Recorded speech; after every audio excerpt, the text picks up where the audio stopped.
Hello, I'm Mike Beckingham. I'm hanging out with Chris Gordon on Hellblazer Bits. Good morning, good afternoon, good evening, and good night, my lovely audience, wherever you are in the world right now. Welcome to Hellblazer Biz, the show where you get to have your questions answered by your favourite TV and film stars.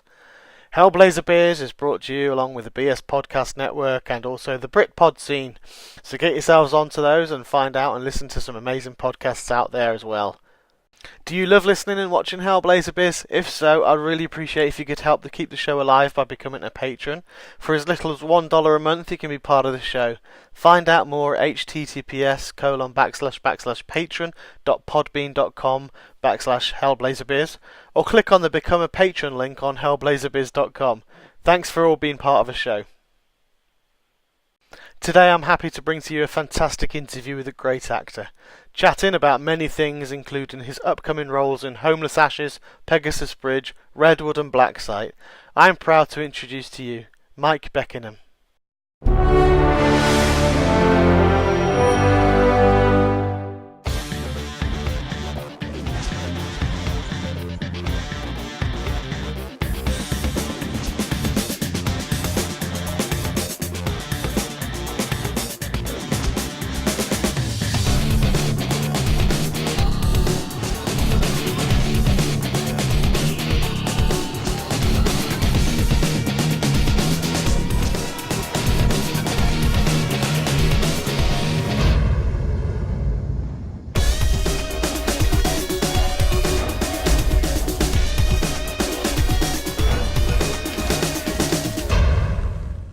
How are you, Mike?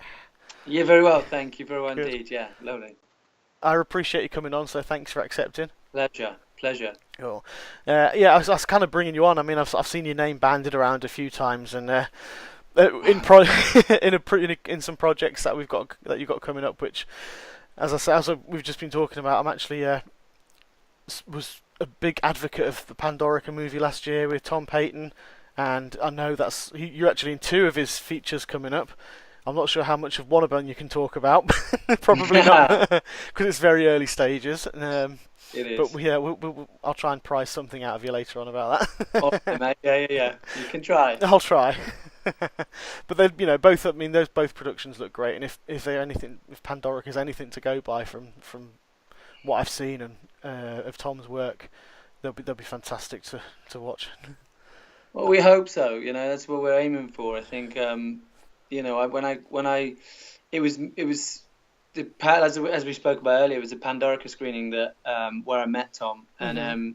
the film was fantastic. Yeah. I really loved it, especially when you speak to Tom and George Burt, who his DOP is, and you realise the sort of the obstacles they had to overcome to make a movie look like that, and Mhm. and they succeeded fantastically well. And but it was Tom that really kind of, when I heard him talking after during the screening, it was like, I'm just sold on this guy. I need to work with him, and we had to wait for the right opportunity and the right project, but thankfully that came up. Yeah. Excellent. Excellent. That is great. Which screening did you go to see? I went to the one in Stratford, Oh right. uh, Okay. Yeah. and yeah, one of the last ones I think it was, and yeah, that was. I can't remember what night it was. We had a couple of beers after as well. I know that.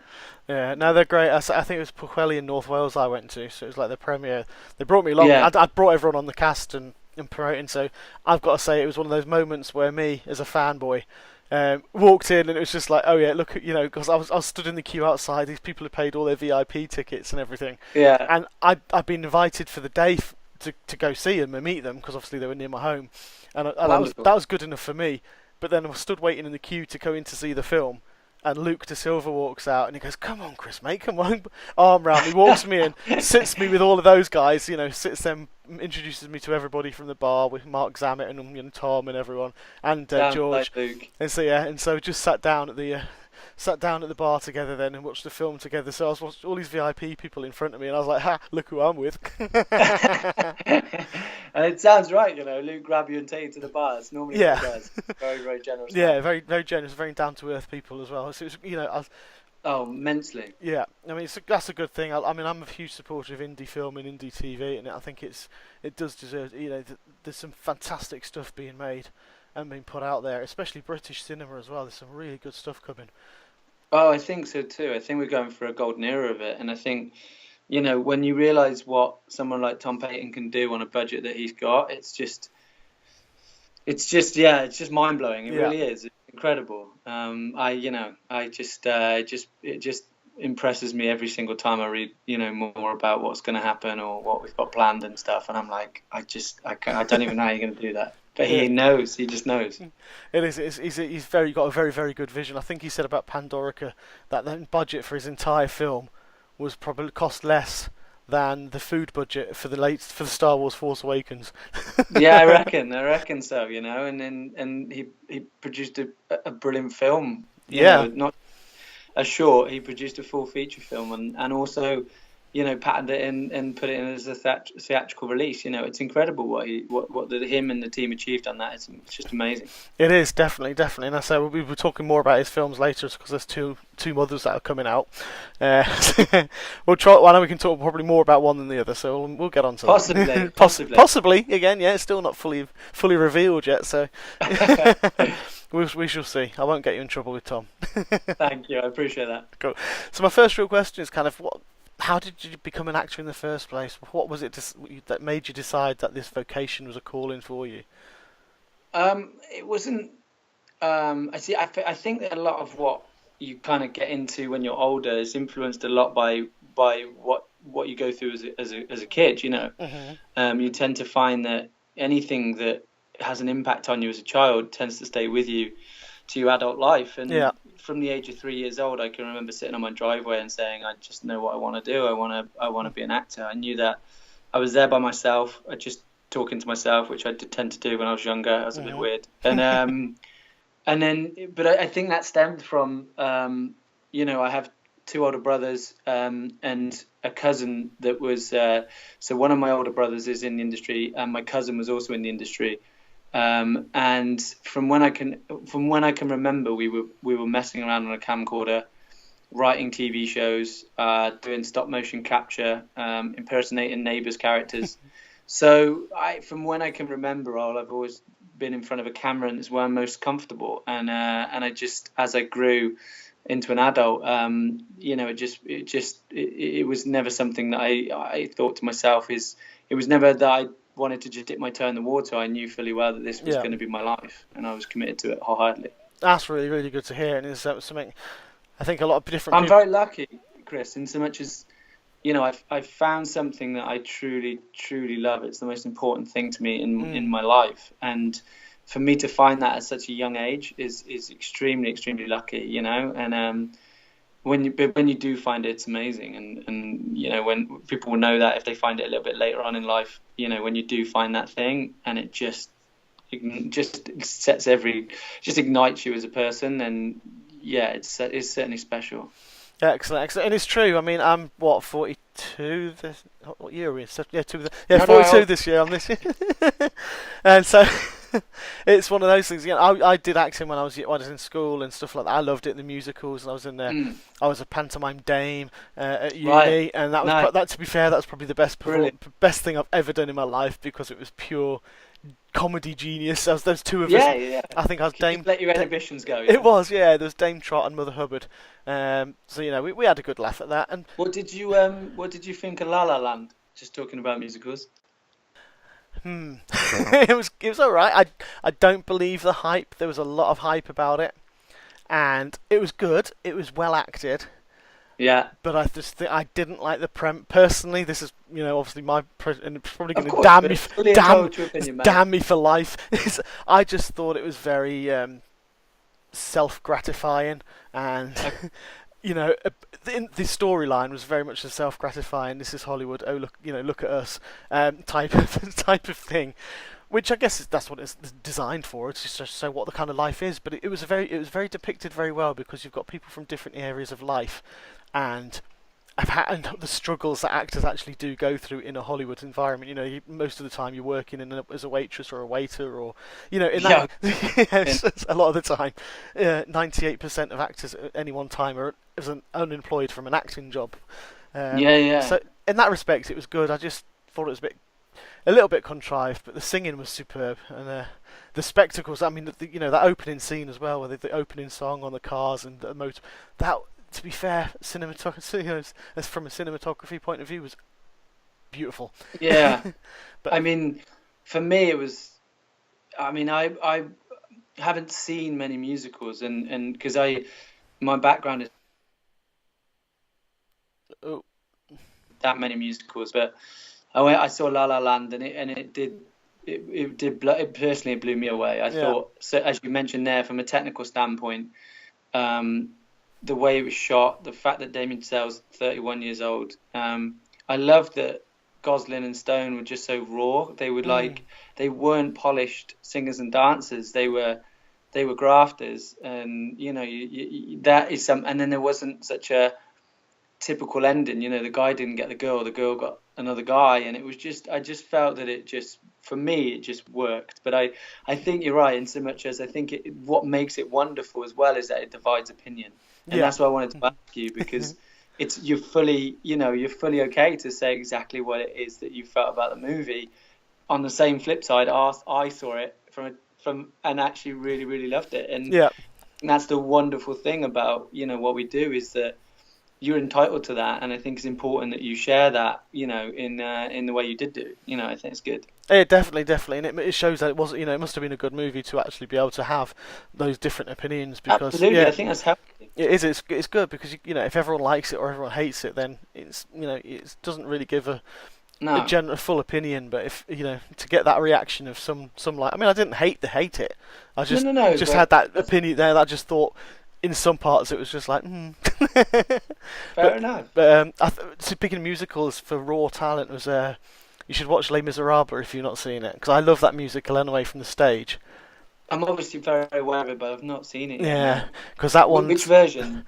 the film version, obviously the latest one they did with Russell Crowe and Hugh And Jackman and yeah, and was it Anne Anne Hathaway? Hathaway. Yeah, Yeah, because yeah, they're not yeah. for me. I mean, obviously Hugh Jackman's got a stage background and a musical background, so Oh, he's he's got he's brilliant, of superb course. singer. But Yeah, Russell yeah. Crowe is not someone you'd expect just to sing, and Anne Hathaway No, the same. But they come out, and Russell Crowe, his performance of Stars was, so moving because it really, like you say, it was raw. They're not trained singers, no, no, no. but they Maybe just came Hugh, out. maybe, but I know Hugh, what you yeah, mean. but yeah, they were really, really good. So yeah, I recommend that one as well. I will watch it. Thank you, Chris. Cool. All right, moving on to my second question. After that, Yeah. nice discussion around the way is: have you actually worked in theatre yourself? No, again, I have this philosophy where I think that you need to sort of learn your trade within a certain either TV and film because I think they're similar beasts, Hmm. and theatre I think is a completely different beast. And I get theatre. I think it's a wonderful art form.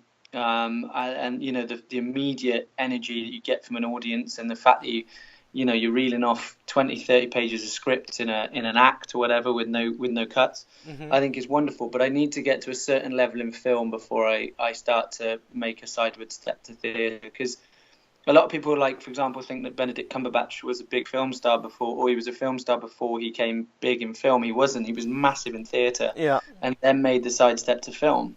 Martin Freeman, again, he was very, very big in TV with The Office, and then he did obviously The Hobbit, and in between that, he did King Henry VIII or something. Mm.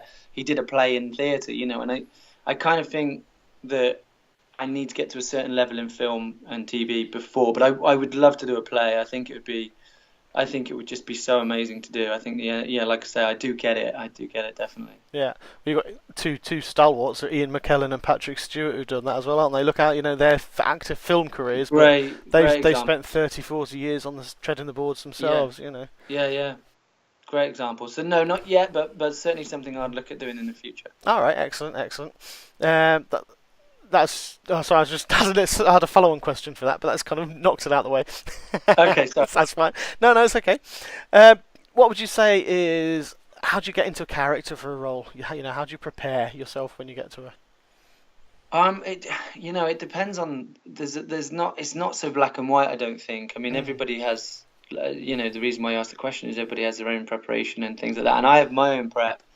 But a lot of it, I think, comes from the role itself, what role, what is required in terms of, if it's a dark character, if it's a comedic character, if it's a dramatic character, Hmm. how easily you can tap into that. And I think also it's a big collaboration with the writer and the director.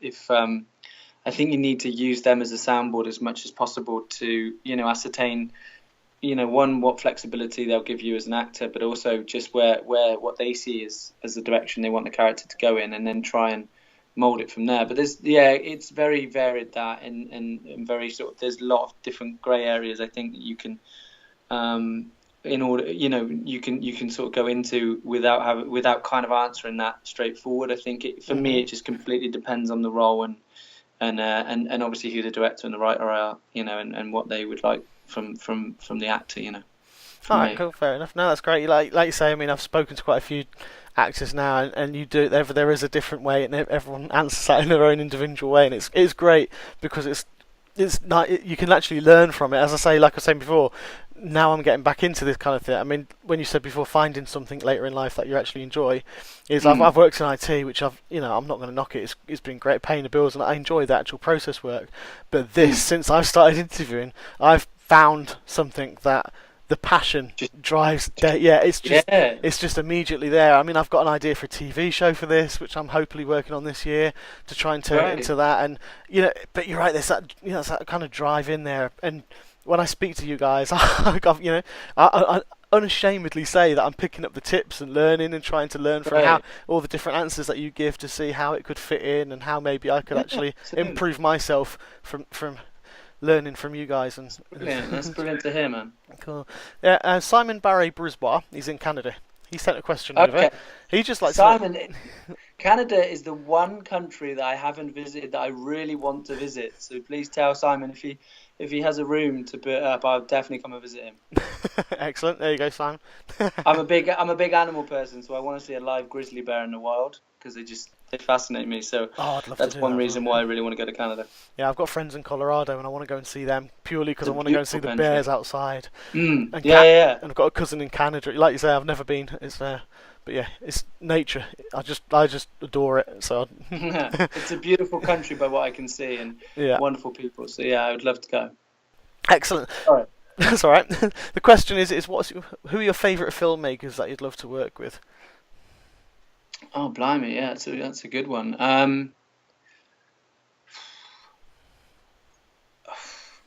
Yeah, it's a tricky one, I guess, because we're stripping away anything here in terms of getting a shortcut to a huge director or somebody like that. I mean, Damien Chazelle, after I saw La La Land, clearly would be somebody that I'm working with at the moment. Tom Payton, he's Hmm. one that I'm so privileged to work with, but do you know what? I haven't seen Baby Driver yet, but Edgar Wright has constantly impressed me. Um,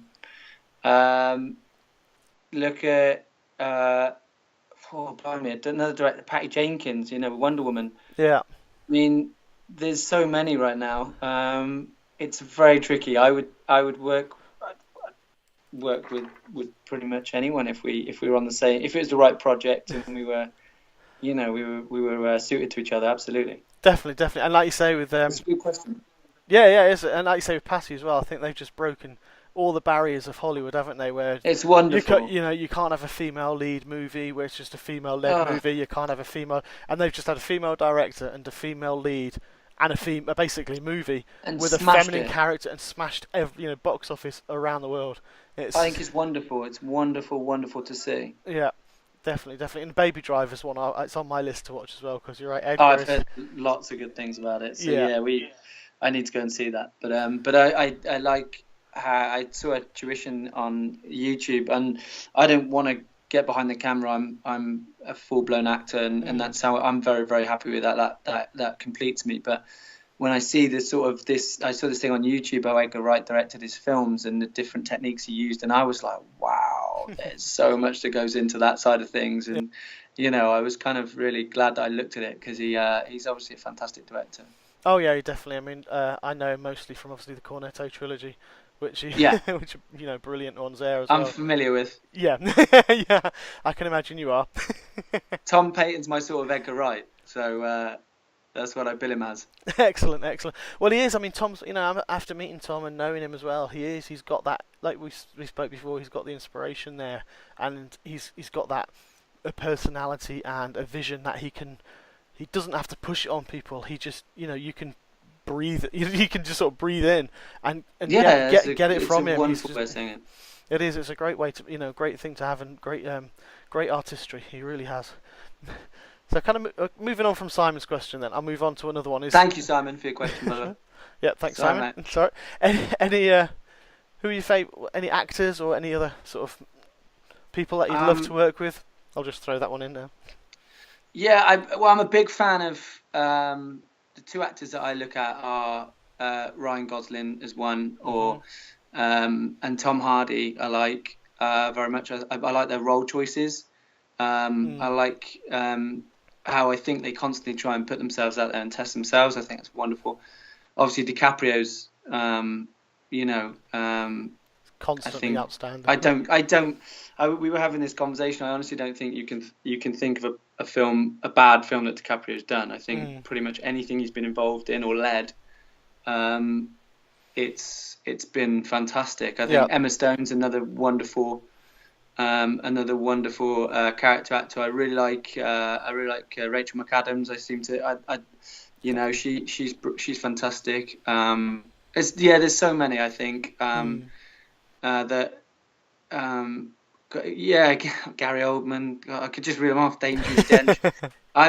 There's loads. Yeah. There's loads. I'm very in awe of a lot of talent out there at the moment. Definitely. Excellent. There are, like I say, there's a lot of people out there, and it would be good to sort of move into those sort of areas. And Leonardo DiCaprio, I think Tom Hanks is another one. Leonardo DiCaprio and Tom Hanks. I've had the same conversations about. I don't think either of those two. I was trying to think if it was only last night with Tom Hanks. If they've done a bad film. If they've done a bad film, there's not one film that either of those have been in that I've disliked, because the films have been top. They've been superb. They're true. Just legends of our cinematic art form. They're just wonderful. They are. Also, now there's another film who I've talked to several members of, including the director. It is Pegasus Bridge, which is a World War II movie that you've got coming. Yeah. Based obviously on the Oxford and Bucks and the British Paras in World War II. The Oxford and Bucks, yeah. Yeah. That was with Lance Nielsen as director of that one.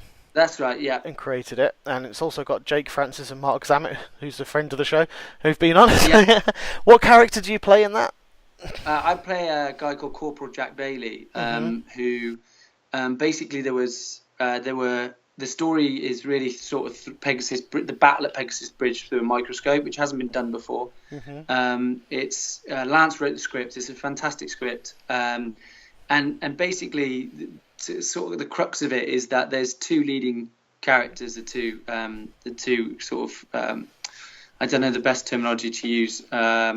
They're sort of the highest ranking officers, and then there's like a group of about 4 or 5 others, and Corporal Jack Bailey is one of those 4 or 5, and these are the 4 or 5 that sort of just a little bit naughty with, if there's like if there's like a German gun or a tank that hasn't been blown up, they'll get right on that and just be trying to use it and work it, and they don't know what they're doing, but they're just going to have a bit of fun, and I think it's what they did, in so much as just trying to keep a sort of realization and reality to the whole, awful situation they were in, because, these guys were 18, 19, 20 years old, and they were going to war to basically never come back. I mean, the chances that they had to succeed weren't great. I mean, they were flying over in kind of wooden gliders. Yeah, exactly. And it's crazy, and they crash land and they survive that, and then they've got to get out and they're getting shot at, and then they've got to get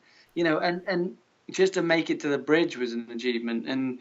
But these guys they were just out and out heroes, and I think the more you kind of research it, the more I researched it, you sort of dig up these lovely little gem stories. And like with Corporal Jack Bailey, after the war had finished, he had a bad heart, so he was allowed to leave.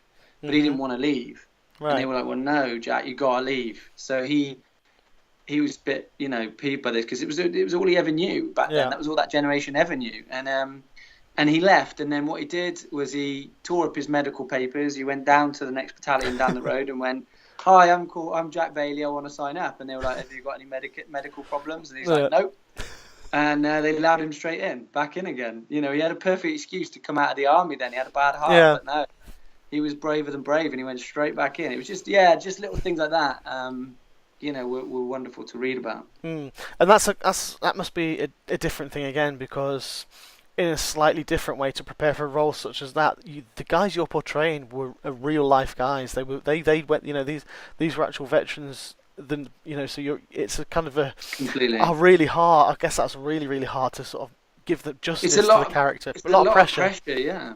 Yeah, because you know the family. I spoke to Jack's great uncle, a while back now, last year, and you do realise that you are, like you say, portraying a real person on screen, and this person is just not a normal person. He's a hero, and that there's a couple of times when that does hit home, and you're sort of thinking to yourself, I need to make sure that I do him justice, and as long as I do him justice, I'm happy. And I think with the script and the cast that Lance is getting together, I think that it'll be a fantastic film, and I'm really sort of excited to get started on that. But yeah, you're absolutely right. It's when you're portraying a real life person, then it's completely different. Yeah, I can imagine. Yeah, because like you say, and the fact that you've worked with a family as well to get that sort of research in and things like that is very, very good. And it does. I mean, when I spoke to Lance and Jake and everyone about that was what they were conveying as well, was the fact that at every stage throughout the making of this film, you've spoken to the families, or where possible those as veterans, but I don't think there were. I think there was one who was still survived at the time, and I think he's sadly passed since. But so you research it's going to be a very well researched film, and a very accurate in that, as far as it can be, portrayal. So yeah, that's what we're after. I think Lance is after just the most factually accurate and performance accurate World War II movie that we can make, and I think that we will achieve it. You just got to be delicate with it, because like you say, the subject matter is very, very important, and it's to play a hero is a huge honour.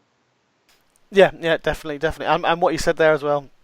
Sorry, it's reminded me again. This is why my show used to be called Ramblings of a Hellblazer. It goes off. Yeah, on I don't tangents. help. I chat. No, this is great. This is why the show is like, hey, people love it. Right. Is when you said about obviously what he did with his heart and everything like that. I've got friends who served in the Vietnam War, because I used to research all that. I was actually over a different story. I was over at Pegasus Bridge on the 60th anniversary of D-Day in 2004, and I was found in paracord still in the trees around Pegasus Bridge where the paras had jumped in.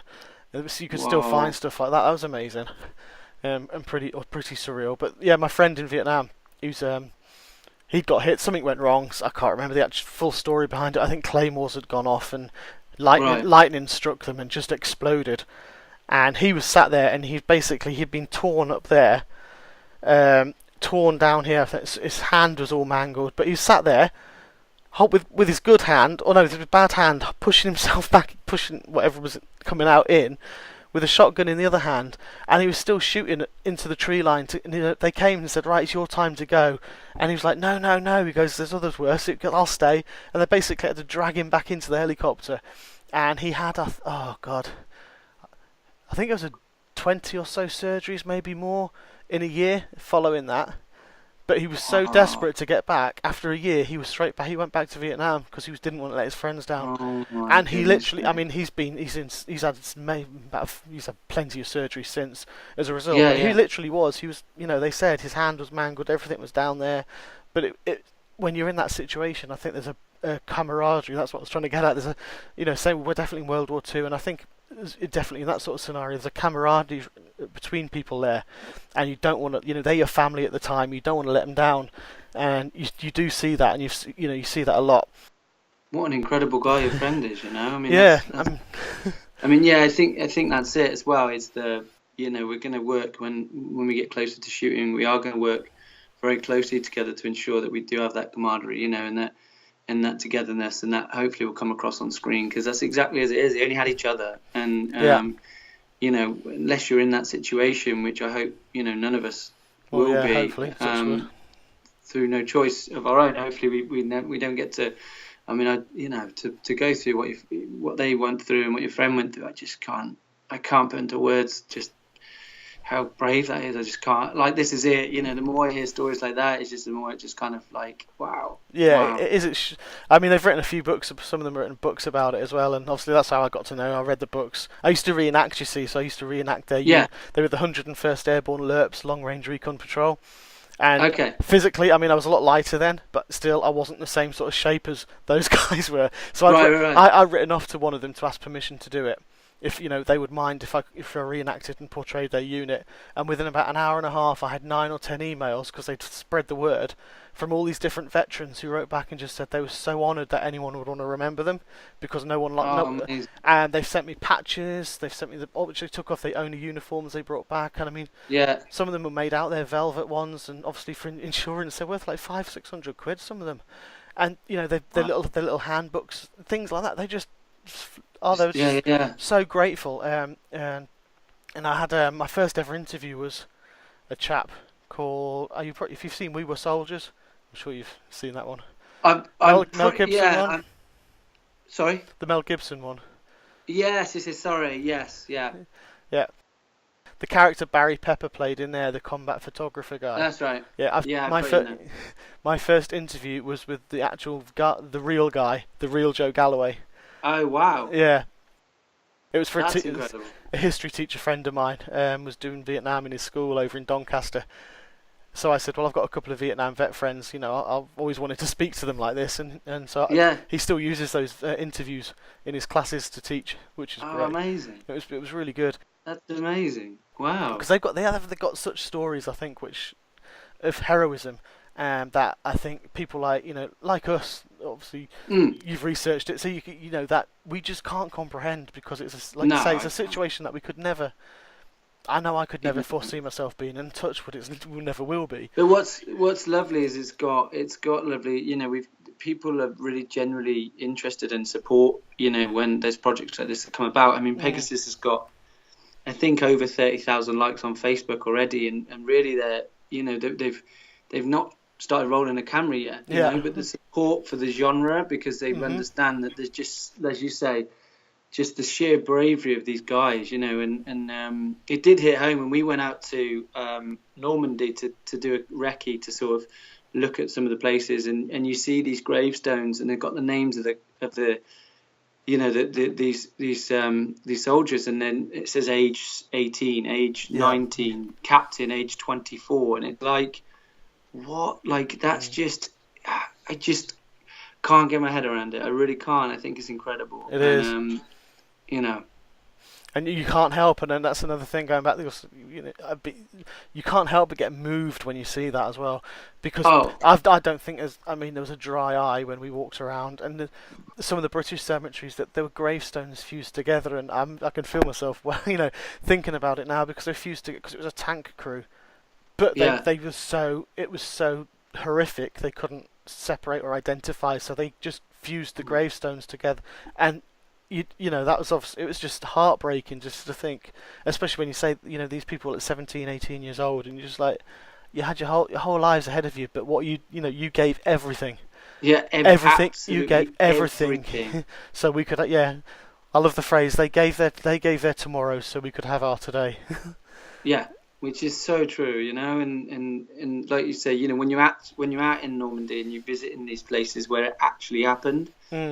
It does overwhelm you, but more than you can imagine. It really does, and it was very moving to be out there and to be spoken through what had happened in a certain place we were at and doing, and it was just, you still couldn't quite believe the bravery. It was just because it is just completely, like as you said, beyond anything I could comprehend. But at the same time, it does certain moments just sink in, and you're just like, wow. Yeah, I mean, It is. It's just like, I mean, there was a few ghost stories I've had from when I was in Normandy as well, and that's when I firmly set that there's a certain eeriness around there. We were on a campsite where the Battle of the Bocage took place, Yeah, so it's only about half an hour, I think, from Pegasus Bridge and around that area.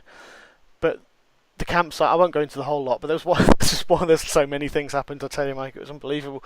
It really send the shivers up. But there's one night we just sat around talking, and all we heard there was a little copse of woodland, literally about I'd say about 75 yards away, 85, 80 yeah. yards away. And as we sat talking at 10 o'clock at night, there must have been about 50, 60 people in the campsite. All you heard was a "Macht fertig," and it was the sound of a proper machine gun cocking.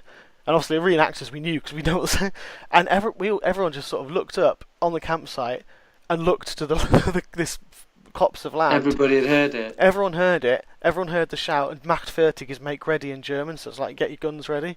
Yeah, And yeah. so we all ran over. There was nothing there. We stomped around. There's no way anyone could have come in or gone out or anything like that. There was nothing. So the following day we went back to investigate, and I uncovered a 6-foot German slit trench, and at the bottom was some German porcelain and everything, where basically a machine gun position had sat in that woodland. No. And it shivers goosebumps. But Yeah. it was just Ooh. very, very freaky. But it was also one of the best moments. Scary. It was on the beach. We saw a couple of reenactors. There was a Fallschirmjäger veteran, the German Yeah. paratrooper. He was on the Omaha beach, and he'd obviously gone to remember because in my book, Yesterday's Enemies, Today's Friends, the majority of those guys were just like us. They were forced to go out and Of course they were, fight. absolutely. They weren't no different. And he broke down in tears on the beach, and the press all came around him with photographs. Oh, look at this, and an American reenactor and a British reenactor just came up, pushed all the photographers out of the way, and there's the most gorgeous photo of this German veteran walking right in the middle with a British guy and an American in their Wow. uniforms, walking him That's off, amazing. and it was just so moving. It was just like it was the epitome of what it means. Yeah, and I think you're right. I think like that was one thing that we were taught when we were out there was that they started to fly the German flag now, and they were burying. There was a big fight that went on in a church tower. A German sniper was taking out quite a large amount of men, Yeah. and anyway they pulled in some heavy artillery and just blew the whole thing to smithereens. And they've buried the German sniper with the guys that he killed because, as you say, it got to a stage now where they understand that this giant sniper wasn't doing it on a personal level. He was being made to do it. He had no choice. He had to fight, or that was it. And that was very overwhelming and sort of something I wasn't prepared for. For them to understand. But I think it's amazing that they've done that now. And I think, as you said, it's not on a personal level. These wars weren't. They were dictated to by a lot of people. Exactly. People a lot higher up. And there was so many moments, like you say, that you can draw upon that just think, wow. And then the trip was well worth going to experience. Yeah, definitely. And it's good that you've done that. And like I say again, when you're making a film like that, I think it's imperative that 100%. You've got to go to get that experience and just to get that feeling and to understand and just sort of stand there, because I've stood at Pegasus Bridge and just picturing how it must have been. It's no. There's just no words, is there? There's no words. So hopefully, when you start filming, we'll get a good. Yeah, we hope to capture that.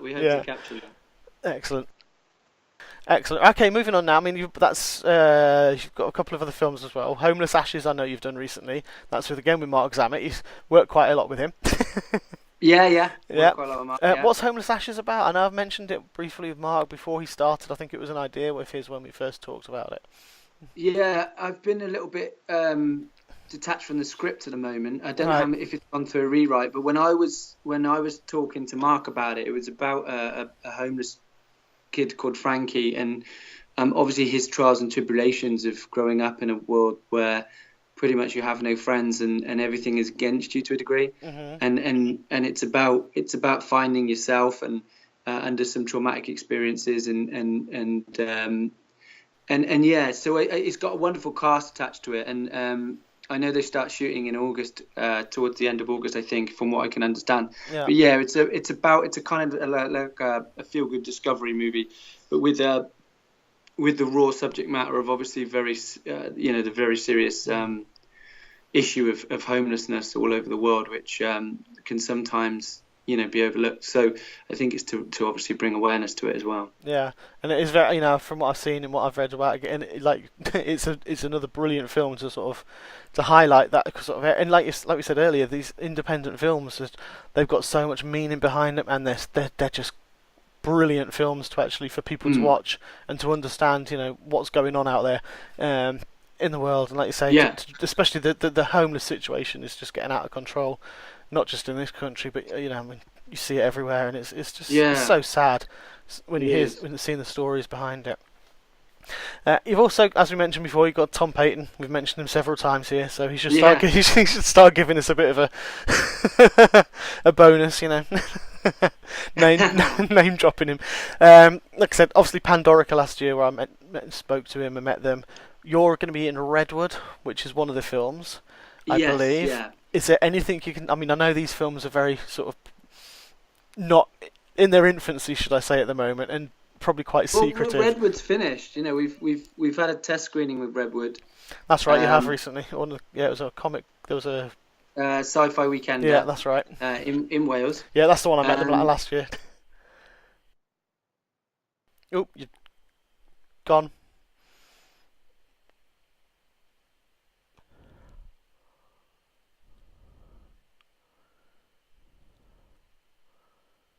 I've lost you, Mike.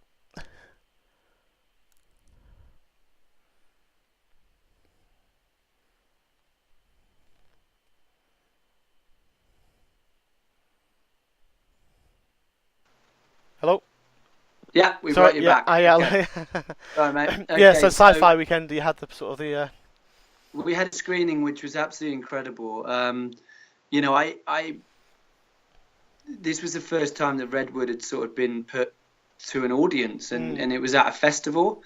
Um, so I was saying to George and Tom, what if nobody turns up, because they could be doing they bought a day ticket, they don't have to come and see yeah. the screening of Redwood, and obviously they'd screened Pandorica there the year before, Mm, which was received so well, was. and then the doors opened, and something like 1,500 or 2,000 people walk in and sit, and they watch Redwood, and it was like, wow, this is and I was watching it, we were watching it with them, and I was saying to Tom, what, they haven't got up and walked out. That's a good thing, right? I mean, they're still there, still Yeah. watching.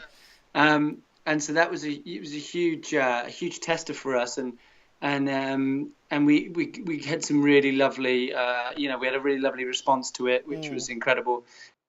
And then obviously off the back of that, we've had some amazing news about Fright Fest 2017, which is sort of blown us out of the water a little bit as well. We're so flattered by the fact that they're going to screen Redwood on the opening night of Fright Fest 2017 fantastic. in Cineworld Leicester Square. So That's pretty awesome. we're going up against Chucky. So yeah, so it was. It was a massive compliment there, and we're very proud of Redwood, and we can't wait for it to be seen in Leicester Square now.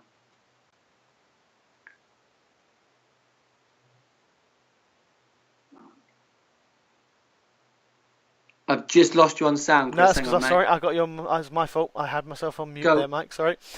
Say that again. I was going to say, professional always here. Obviously, what can you tell us about? What can you tell us about the actual movie itself, without obviously, if you can, without any spoiling? Yeah, I mean, it's about a guy called Josh, who I play, Hmm. and his girlfriend Beth, and they kind of are going through a bit of a turbulent time, and they're in an important part in their relationship where um, it's sort of now or never. They're going to take the next step and maybe starting a family, or and so it's quite an important part, but quite a delicate part of their Yeah. relationship. And they decide to go away for a weekend to a park called Redwood, Hmm. and when they get there, they establish that quite quickly that it's maybe not a normal set of woods, I guess you could say, and things start to happen. But obviously a horror, because it's got, as you can see from the trailers and stuff, it's got a vampire theme to it. Yeah. But the wonderful thing with Tom and his writing is that he's created a non sort of typical horror movie. You know, Mhm. hopefully when you get to see it, you'll understand that it's not as you would imagine a horror Yeah. movie to be as such, but it is still a horror movie. So yeah, we're very proud of it, and Tom's done a fantastic job in his writing, which I think he did in probably, I think, knowing Tom, 2 days or 2 weeks. Yeah, probably. Oh my goodness, he's a machine. And so it's so if you like your horror genres, then it's worth a watch. Fantastic, fantastic. You also got to work with Nicky Brendan as well. Yeah. Good. We're good friends now, and it was a Excellent. really good. It was that was another good thing about indie movies is that it is all hands on deck a lot of the time, and you spend a lot of time with your cast and your crew, and you get Yeah. on. You start to develop these very very strong bonds. Nicky was no different. He was obviously well known before he came onto set, and being part of Buffy and that being one of the biggest TV shows, if not the biggest TV show at the time. And Mhm. he was wonderful, man. We got on so well. We still talk. He might be coming over for Fright Fest. I don't know. Awesome. But we just got on really well, and it was great. It was great to work with him. It was wonderful. In fact, pretty much all of my scenes are with him, so that's why we sort of, I think, got on. Yeah, excellent. He's actually a former guest on my show as well. Yeah, Yeah, he's he's on wonderful. last year. He is a very funny. He's a character. Yeah. I had to edit quite a few little bleeps from. Yeah, that's Nicky. Yeah, I left most in, but there was just some I was like, this is yeah. But no, he's a character, and he's such a lovely guy. He really is. Yeah, he's wonderful. Yeah, He's a wonderful guy. brilliant. It's great, great that you get to work with him, and I can't wait to watch Real Redwood as privilege. well. Yeah, absolutely. Yeah, and definitely can't wait to watch Redwood. I'm known from Pandorica. That's Sci-Fi Weekend was where I saw it last Are year. you coming to Fright Fest? No, probably not. It's very rare. When's that again? Redwood screening's on August the 24th, I a might Thursday evening. I might be in London then. I don't know. I'm waiting for my contract to. Obviously, I'm waiting for certain security clearances and stuff like that to go through. Of course. Can't say anything more than that. I see. Yeah, you're looking for 5, Chris. I know, it's fine. Yeah. No, it's the other side of the river. It's 6. Yeah. Oh, okay. No. It's a step Kid- up. Yeah. But yeah, it's one of those. Yeah, when that happens, I think it's going to be August that I start. So I'm actually working around the corner from Leicester Square, so I might pop in if I can get there and see if. Well, we'll be putting it all over social anyway, so you'll know when and how to buy a ticket and stuff. And Brilliant. Yeah, I'll make sure I do. So I'll come and meet you and say hello. great, yeah, by all means, please do. It'll be good to do that. That's one thing I'm looking forward to being in London is I'm going to be so much closer to everything for this. It's Oh great. yeah, everything happens in London. It does, yeah, not in Prestatyn. Excellent. Black Site, that's the second movie that Yeah. you've got coming out with Tom. I'm not sure how much you can talk about this one. I know it's sort of, there are hints and castings being thrown around at the moment, and obviously your name is among them. Yeah. And I've seen on Instagram today actually Tom with some location photos that he's posting out, and it just looks that. I mean, obviously, I know there's not, whatever you can say is great, but from looking at these location shots, it's like ooh. Yeah, I'm pretty excited about this one. I'll be honest with you. It's gonna be a big one, and the ideas and the script that Tom's put together. It's a sci-fi action movie. It's got a kick-ass female lead in it, and it's something just a bit different. But what what I will say is that it's the first. This is from on a personal level, it's the first movie that I'm going to do where the role had been written for me. Right. Okay. Which is a huge compliment for Tom to do that, and I didn't expect it. And when he came to me to say, look, I've written you this Sam Levy character, and I was just blown away. To think, wow, awesome. that's an actor. That's a huge compliment. And so. The pressure's on that, but I'm so excited, and I think that from reading the script and seeing where the story goes, how it develops, and more importantly, the visuals. I think the visuals are going to blow people away. Yeah. And how Tom and George and the team are going to shoot it. I think that's going to be the thing that I will hopefully people when they see some of the footage will be like, wow, okay, that's impressive. And so and I have no doubt that they are going to do it. So Yeah. I don't want to say too much. I like to keep a bit of mystery back. I think certainly I know a lot of actors are quite forthcoming in talking about their roles, and I like to keep that air of mystery about my No, no, character. it's perfectly fine. I like, I kind of, that's kind of how I operate. But if Tom wants to say more, he can. Obviously, it's his barbecue. So. Yeah, he's more than welcome to come back on as well and to speak. But no, I totally get you on that as well. It's like, you, as someone who'd be watching the film myself in advance, it's a difficult position for me. It's like talking to you, trying to get the information out of you, but thinking I really don't want to know too much either because I want to be surprised. I want to have that surprise when I go there and just that nice feeling of whoa. I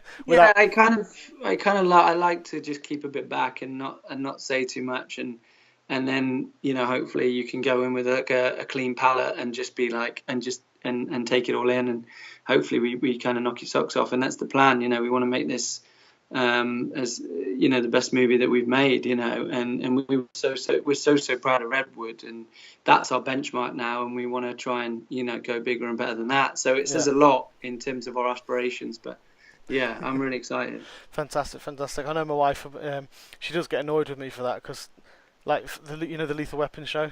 You seen that one? Yeah. That one I've had most of those guys have been on. Clayne Crawford's coming on soon. Okay. But we'll sit and Lucifer's another one, and I've talked to a lot of people on it. But when we sit and watch it now, I'll be sitting there going, I know how they've done that. I know what they were thinking when they did that scene. And she'll just sit there, shut up. It's sort of like the analogy that I use is that it's like a magician. When he first shows you a magic trick, like you're blown away. You're like, wow. You can see even again, and you're still like, wow. Now, if he shows you how he's done it, that doesn't take away the wow factor, but it does lose a bit of the magic. It does, and so for me, that's how that's the analogy that I use. It's sort of, I would like to show you the trick first, without giving too much of the trick away. But I get that, it may be a strange way to operate, but that's just, what I do. No, it is great. As I say, there's nothing against being told that by the guys who've been on, but it's just when I picture in my head when I see them, I think I know that they were actually burst out laughing in that scene. Absolutely, yeah. And how long it took them to how many takes it took to do that, because they, that's what they were telling me about. So I love all that. I love all the behind the scenes footage. I hope we're going to get loads on Black Site, but I like to peg it on to the end after you've seen the film to definitely. The outtakes, because. I mean, there was one, There's loads on Redwood that we will probably show, and because it was such a great set. And I love all that behind the scenes stuff. Yeah, I like to save it to the end, Oh yeah, definitely. Don't spoil the movie by showing it at the same time. Too much, too soon. Exactly. Yeah. Is there anything else that you're working on at the moment? No, Black Site's my priority now. We're fully committed now into principal fighting. Rehearsals, so they'll start next week for me, and then we start shooting pretty much very end of July all the way through to August. So nice. It's head down and just completely focused on Black Site now. Fantastic. And the last question I've got for you is, sadly for this evening, or probably not so sadly for you, you can finally get your evening. No, it's fine. I'm enjoying this. It's a comedy one. I had a guest on last year or this year. Called Mike Quinn, and he's been a puppeteer with the Muppets for 30 years. Wow. Or was it 35 years? Well, it started out as a teenage boy bugging Jim Henson, to be honest. That's how far back he goes. And someone asked this question of him, and I thought it's such a cracking question. I've asked everybody since. You're going to ask it, but that's fine. Kate Davies was the first one to ask this, and she was just fell about laughing with it. Okay. If you could be a Muppet, what kind of Muppet would you be and why? And it can be a combination. It doesn't have to be one that's already out there. It's just a fun one to end everything on. I would. Do you know what? I think I'd be probably somebody. Somebody like probably Animal, something like that. He can be a bit of a loose cannon when he wants to. Mm-hmm. He can rein it in as well when he needs to, but he doesn't mind making a bit of noise. And doesn't make much sense. So yeah, he's he's a bit crazy, and I've got that in me. So I think Animal is quite a cool one, definitely. Fair enough. Yeah, that's a great question. It's always something fun to sort of make sort of Yeah, definitely. get you thinking as well. I'll spare you from my Muppet impressions because I think I've do them so many times on these shows. Yeah, I've managed to get Kermit, Miss Piggy. Who else I'm is there? scared if you do one, I have to do one, and I have nothing in my locker for a Muppet impression. I'll do So a yeah, I right. appreciate that. I'm going to do a Kermit one now, just to put you right on the spot. No, you can't. No, no, no. I No, don't know. I don't know how to do Muppets. I won't be that evil. Excellent. Is there anything last before I stop recording? Anyway, is there anything that you'd like to say to the people who are listening and watching?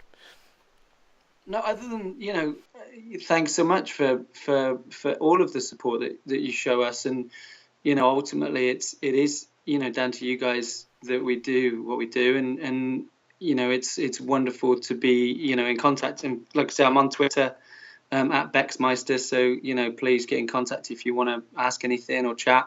But yeah, no, just a huge thank you for, as always, for the support, as well as yourself, Chris, and the podcast, and we really do appreciate it. Thank you, Mike. I really appreciate talking to you. Fantastic guy. Can't wait to watch those films. Black Site, Redwood, and Homeless Ashes all coming out very, very soon. Keep your eyes peeled. This has been Chris Gordon on Hellblazer Biz with Mike Beckingham.